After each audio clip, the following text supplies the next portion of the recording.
प्रत्येक स्त्री खूप सामर्थ्यशाली असते, पण जेव्हा ती आई बनते ना तेव्हा तिच्यामध्ये आणखी सामर्थ्य येतं. नमस्कार, पुन्हा एकदा मिनी व्लॉगमध्ये खूप सारं स्वागत.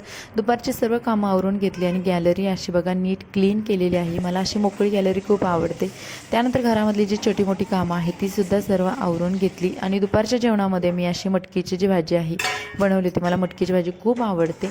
त्यानंतर घरसुद्धा सर्व आवरलेलं आहे आणि मला असं घर खूप आवडतं आणि मी असंच घर ठेवण्याचं, नीटनेटके ठेवण्याचा खूप प्रयत्न करत असते. दुपारचं सुद्धा बघा बाळाची मसाज वगैरे केली.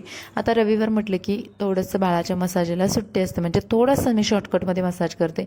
तिला मस्त फ्रॉक वगैरे घातली, पावडर आणि काजळ लावून तिला अगदी मस्त तयार केली आणि नंतर तिला झोपवलं. त्यानंतर दुपारच्या जेवणामध्ये मी पापड वगैरे बनवले होते, भाजी, चपाती, डाळ भात वगैरे होता आणि जेवण वगैरे आवरून त्यानंतर मी व्हिडिओच्या तयारीला लागले. रविवार असा एक दिवस असतो की ज्यामध्ये माझ्या नवऱ्याला सुट्टी असते आणि आम्ही मस्त असे कॉमेडीचे व्हिडिओ बनवत असतो, जे की तुम्ही छान आवडीनं बघताय.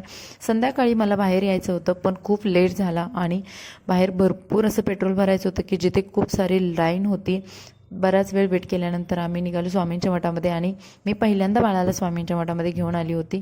घरी आलं त्यानंतर बघा मला जान्हवीचा, म्हणजे माझ्या जावीची मुलगी आहे, तिचा एक मेकअप लुक करायचा होता आणि मी ते केला. पण त्यानंतर मी काही वस्तू वगैरे बाहेर गेल्यानंतर घेऊन आली होती, जी की माझ्या मेकअपसाठी मला गरजेच्या होत्या. भरपूर सारे लिपस्टिकचे शेड बघितल्यानंतर मला हा आवडला आणि अशा पद्धतीने मी काही शॉपिंग केलेली आहे. तर हा होता आजचा दिवस. Bye bye.